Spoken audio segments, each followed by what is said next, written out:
I am Hungrybox, or Liquid Hungrybox. My real name is Juan Nabiedma, and I am a professional Super Smash Bros. Melee player. Who do you represent? I represent Team Liquid, and I use Jigglypuff. I play Melee professionally, and I've also dabbled in Smash 4. I've also played Brawl in the past as well. How'd you feel to be on stage for a second year in a row? I thought that when I was on stage, basically during the Invitational, I told myself this is a once-in-a-lifetime experience, and then I was sadly mistaken because my rampant actions of challenging Reggie to a match actually resulted in me coming back here this year again. To think that that's the only reason I'm here is kind of crazy to think about, but it's amazing to be back on the stage. It was a great time. Nintendo put on another great event, and I think the fans loved it, and I certainly loved it, so tons of fun for sure. Nintendo's usually really hush-hush, so how excited were you when you first heard about it? I had to literally walk into locals, and they were all asking me, so you're going to fight Reggie, aren't you? I'm like, no, I don't know anything you're talking about. And then it was like, wait, are you doing a poker face? I'm like, no, I'm not. So I realized then just how good I was at lying about gaming, but I usually am not a good liar, so I did it well, and I wanted to be surprised. I only told like my girlfriend and my mom, I think, and other than that, but I told them like you can't tell anyone. Okay. So it was really awesome. So it's June. It's another summer.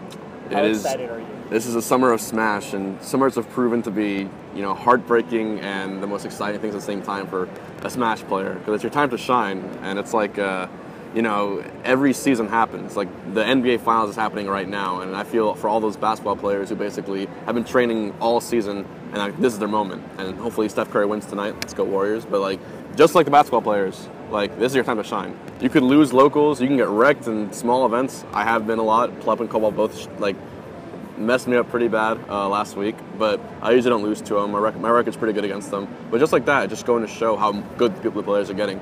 But honestly, when it comes down to it, it's the majors that matter. Majors that matter. So CEO, Evo, Smash the record if I can go, Smash Con if I can go, all the Big House FC, which I'm probably going to go to. I'm still most likely going to go to that. All these majors matter because they're streamed live.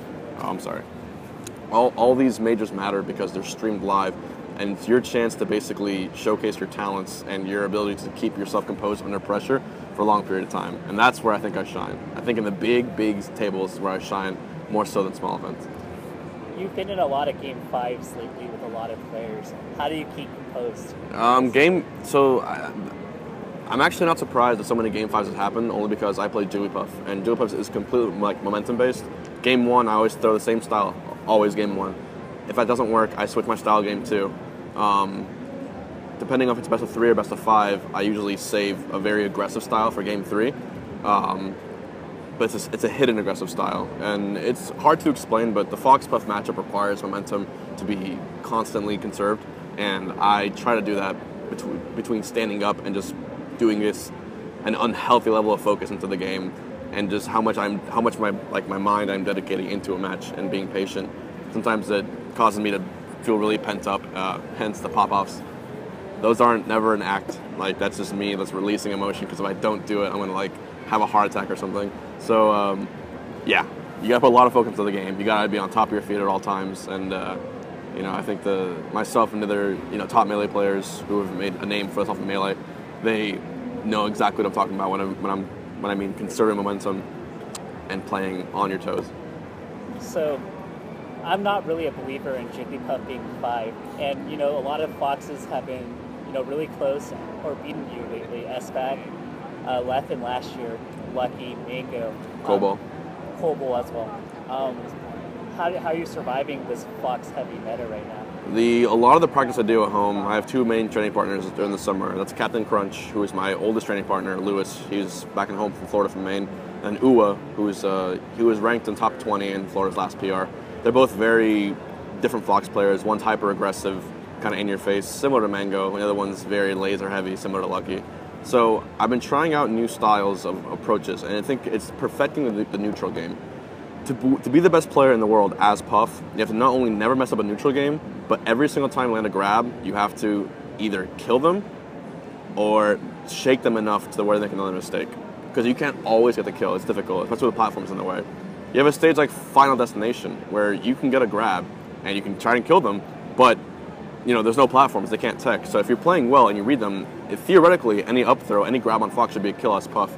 But at the same time, FD provides Fox with enough space to simply force you to approach with constant laser-heavy barrages. And if I get a lead in the match, if I was to talk to Top Hokins and tell him to just look at every single match I had in like a top 8 of a big tournament, and you compare the number of matches where I start with a lead, even a 1-stock lead, compared to where I lost the first stock, it is like I'm thinking 90% to 10%, only because momentum is that way.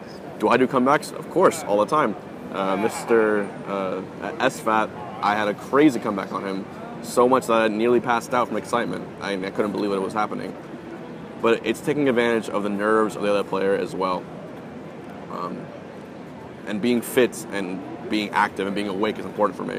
When I sit down too much when I'm playing, especially if I'm very nervous for a set and I sit down, I start to feel sleepy. It's a very strange thing. And people wonder why I stand up, and it's to keep me awake and keep me alert, and it definitely pays off. So at EVO, regardless of the set, I can be in pools, I could be playing against a no-name, I'm playing every single set standing up, the same way I did at EVO 2014, because I played the best of my life there. So your style has changed so much from 2011. How do you keep reinventing yourself to fit? You were a bear-heavy Jigglypuff in 2011, and you're the aggressor in the majority of these matches. So how are you, picking up these little things? I'm not reinventing myself. The players are the ones reinventing me. They're forcing me. I'm just playing off, when you're pretty much cornered into a checkmate, you're going to play the next game knowing what not to do. And chess is a hell of a game. You have to know exactly what your opponent's going to do. You have to study patterns, and you have to accept at some point that a lot of the gimmicks that you were used to, these guys are getting smarter. They're not falling for the same thing. I can take a, Fox Pro 74711 underscore x dash master, and I can sit down and I can do the most menial stuff and destroy him. But I'm no longer concerned with that. I've already, a lot of myself and all our players have proven that we can destroy a lot of the more lesser known players because of our, our ability to recognize things in the game. When it comes to top level, when it comes to me versus Mango or me versus Armada, for instance, you have to accept, as Jigglypuff, Fox is going to dictate the match. It's unfortunate, but it's the way it is. Unless you get a lead. If you get a lead, and a very good example is me versus Left-handed Sandstorm. If you get a lead, you run the game. You run the entire match because you will get into their head, you will make them scared, and when you have a confident, aggressive Jigglypuff versus a scared Fox who's cornering himself to an edge, that, my friends, is a 50-50 matchup. But if you have a smart Fox player who knows how to camp, knows how to laser, and knows your patterns, that's when we start pushing toward that 70-30. So, yeah. What do you think makes Mango so difficult for you? I think Mango, I think that his, the personal stuff that we have between us, actually, I think he has such a high confidence level against me that he's not phased out by losing to me. And we've had so many Game 5s in the past. Press Start was unique, and that was the first time he really beat me badly in over a year, I would say. We were in his hometown, too. I lost to Lucky in a similar method as well. They both beat me out really badly. But you go back to MLG, you go back to EVO. EVO 2014, the best example, where we just had last stock Game 5 sets. Coin flips. He won, yes, great games to him. But you can't look at those sets and see that at the end of the day, Hungrybox took 2 games off and 3 stocks off on those Game 5s. It was simply the Game 5s. It was simply the coin flips. I played my heart out, and I knew that had I done this thing or this right, had I not gone for the pound, had I gone for a pound last stock at EVO 2014 on Yoshi's when he went for like up air on the left platform, I just waited, gone for a pound, that was my game. Had, my up smash had a shield come on the second stock, and I memorized all these stocks. Had that happened, we might have seen a Grand Finals reset, we might have seen a new world champion. It's little things like this, but consistency prevails overall. I would definitely sponsor, for instance, I would sponsor a player who's gotten consistent top 2s and top 3s far over one guy who's gotten first place once and then failed to get top 8s. Consistency, Armada is the best example, is what makes you a Smash God, for instance, or a top level player in any game. Because Melee is a beautiful but very variable game. And proving that you can consistently see patterns, react to mix-ups, and actually land all your punishes without fail, regardless of the tournament, regardless of your health state, regardless of the rule set of the tournament, regardless of the stage, regardless of the character that you choose, especially those guys who switched to Fox or Sheik, like Pup and Armada, that is the mark. That is the mark of a Smash Pro. So you had your fair share of experimenting with characters last year, and I'm pretty sure you had your doubts about Puff. So what's going through your mind with characters these days? I've always told myself that I will always stick to Jigglypuff, and I will. I think I've chosen the right character to get to as far as where I am.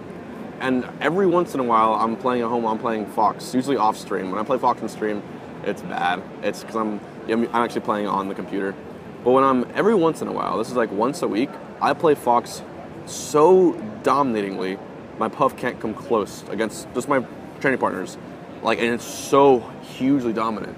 But why do I not choose Fox? Like I said, I'd rather choose that second place, third place player over the one-time first place player. That's the same idea with Puff. I can get consistent wins with Puff. Sometimes they're one stock, sometimes they're just by the skin of my teeth, but they're wins over and over. And sometimes with Puff, I have great days. Every once in a while with Puff, I have a terrible day. But every once in a while, so the same frequency of me having a bad day with Puff is the same frequency of me having a good day with Fox. And when you have those odds on your hand, it's an easy choice. I'm staying with Puff because I've taken her this far. I've driven a car to the end of the earth. I'm almost out of gas, but why would I turn back? I'm almost there. I'm pushing. And until I am swamped with a new workload from engineering or a new phase in life, I want to push this character to its damn limit. And that's what I think I'm here, that's what I'm meant to do as a Smash player. So EVO 2014 was one of those moments when you were really close. What did it feel like after the tournament? I was happy the entire tournament. That's what I remember. I had the most positive mindset the entire tournament. I got destroyed by Dr. Peepy game 1, and I was okay with it. I said, it's all right if I lose. It doesn't matter. It's okay. I'm here to have fun.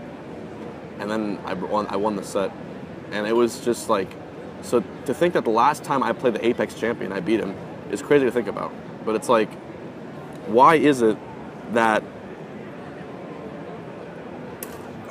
it's not just like the inside gameplay that determines who wins? It's stamina in tournament. It's mental attitude. There's so many factors. A game is this hypersensitive to that, and that's my biggest downfall always as a player, is that if I get my own head, I'm done. I'm completely toast. But I think that applies to everyone. I've seen it happen to Mango too. Apex 2012 is an example. He ran off the edge game 4 because he was frustrated, flustered. Armada is one of the best at it. He rarely loses composure. He meditates. And even EVO 2014, our game 5, where I double eliminated him, he was bringing it back all the way. He doesn't give up. He's a good model for that. But I've seen Dr. Peepy play me in Zenith 2013, and I've seen the same frustration. It happens to almost everyone. Leffen, obviously. Mewtwo King, of course. Everyone, except maybe Armada, suffers from that. Yeah. So you're talking about a lot of history. What do you think was your favorite win up to this point? My favorite win ever? Yes. NorCal Regionals. That's the one I was thinking. Okay. NorCal Regionals 2013, where I beat Mango. It was just like, that was such an important moment for me because of like... What was the context before that? The context before that was simply that a lot of people were doubting that I was in my position where I was, top 3, top 4 in the country. And I had beaten Mewtwo King the entire time, the whole year. I beat PP at NorCal Regional, at the Fall Classic, you know. This might have been after before. I'm mixing up context. But the context was, you know, Mango, for a long time, Mango, I think, didn't see me as a even half player that was half as skilled as he was because I used Jigglypuff and because what the things I got away with, it seemed like I wasn't skilled. And I wanted so badly to prove myself on that stage. And NCR was kind of a tournament where I wasn't sponsored. I was paying my own way to tournaments. I had no job. I had barely, I think, around or just under $1,000 in my bank account. And I flew myself out to this tournament for $400. And the only way I would profit off this event is if I won first place. That was the payouts. And so I took a massive risk. And when I was in California, I always feel like I don't belong there. When I'm at a tournament, I can feel like people don't want me there, which I get. I mean, I guess it's just rivalry or regional hate. That's whatever. Or Hbox hate. I'm used to that too. But like, I prove it to myself I can still do it. Even if we have a horrible record, I at least made him bleed sometimes. That keeps me going. if I had never beat Mango ever, even today, I'd probably be like, I can't do it. But I know I can do it. So you touched on the subject, and you know you're probably the blunt end of many jokes. And how have you dealt with the Hbox or the pub hate for such a long time? I got really close to quitting 2 years ago, and right before Evo and the documentary happened, when we were sort of like Melee was dying, and it was sort of like I was really on the butt end of all the shit that people would say. Smash was no longer fun for me at that point. I've always wanted to be like, when I see a player from Florida or a friend or a close person who's close to me doing well, nothing makes me happier than that. I would argue that seeing Plup, when I was at Apex 2012 and I saw Plup defeating Hacks and J-Man and every player who touched him in friendlies, Plup just destroying them, that brought such like ecstasy to me to see like a fellow Floridian doing that well. And I don't know if it's a cultural thing, because I'm, Hispanic in a sense, I'm Argentinian, I don't know if it's the way my mom raised me, but like I love when my friends do well. But, I don't think I ever, I know it sounds like a broken record doing this over and over, I didn't really receive the same kind of recognition that I did as other players in Florida. Like, at this point, I think in Florida, they're just tired of me winning, and which makes sense, I'm no longer the underdog, but when I'm in the big stage and I'm trying to win, I'm doing my best. I understand the person that I am. Like, I see it now. When I was in college and I no longer was like the top tier student, I was just like an average student in college, barely getting by on exams and such. Like, I realized that when I saw someone doing so well, and when I saw the 4.0 kids in front, I would envy them so terribly. I'd almost hate them in a sense. And I woke up all of a sudden. This was this year that happened, and last year. Like, that was me in high school. I was that kid that was so easy to hate because of that. And if they're cocky too, forget about it. It's over. And so now, just only so recently, I applied it to Smash too. And all of a sudden, like, everything started making sense, And the tone or the way I look at it now, it's almost apologetic, I was naive in the way that I would act and be sometimes. I would try to be nice to everyone. But if...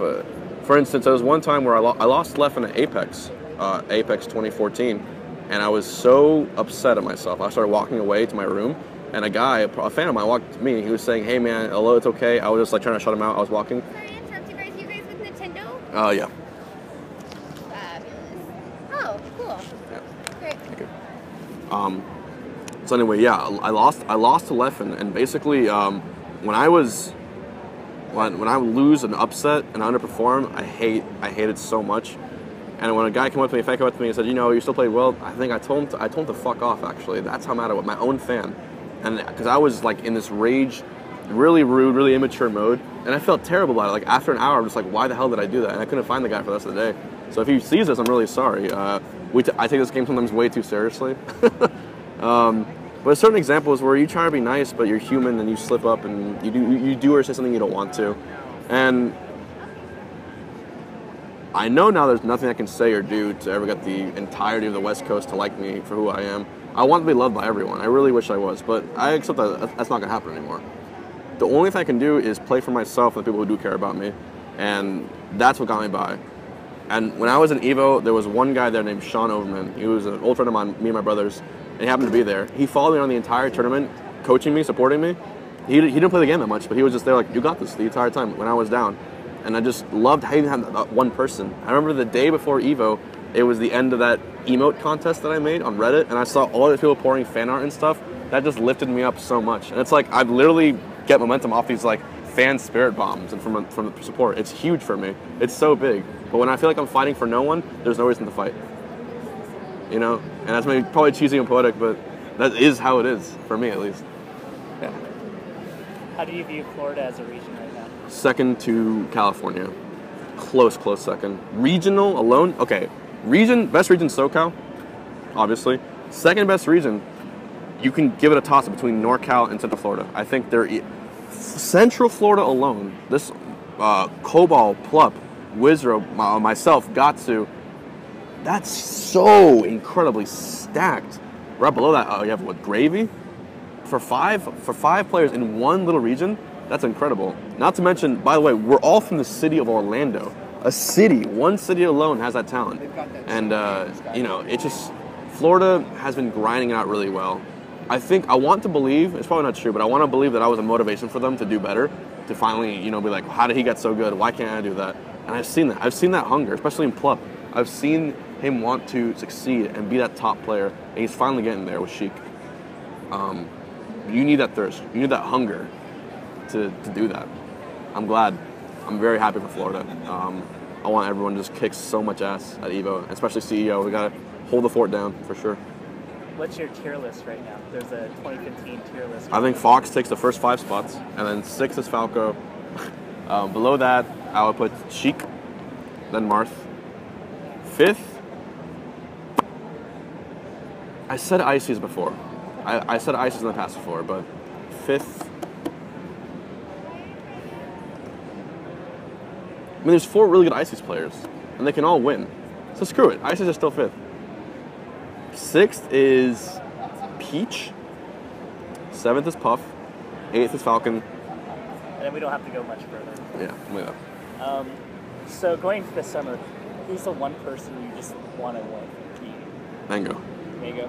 I could get 17th at Evo as long as he gets 21st or 23rd below that, and it's my fault. 25th. I don't care. If I take him down with me, I'm so happy. That's all I want. The Smash Gods. I want to take it. 3rd at 2013, 2nd 2014. I need to win this. I need to stop the 3-0. I need to send the Swedes back home. I need to tell Jason why he should stop playing other Smash games like the Melee. I need to show Leffen he should shut his mouth. And I need to encourage our PP to compete more often. That's my goal. I want to beat him again so he starts playing more often. I think it's going to motivate him. I want to make Smash as crazy as it always has been. I want to keep it that way. It's a great game. Great story for the community. I want to keep that status quo going. It's fun. It's a lot of fun. No aspirations for first? No, I want first. Oh, for sure. I want to beat all of them in order to get first. Brackets are a big issue with that. But you know what? I'm tired of bracket complaining. I want to be the kind of player that says, you know, Hungrybox, see the bracket, and I just want to say I don't care about the bracket because regardless of the bracket, I'm going to win this event. That's the mark of a true pro. You can't be afraid of everyone. You look at a list of the 1,500 guys registered and look at all of them and say, I can beat every single one of these guys. That's what I need. No fear.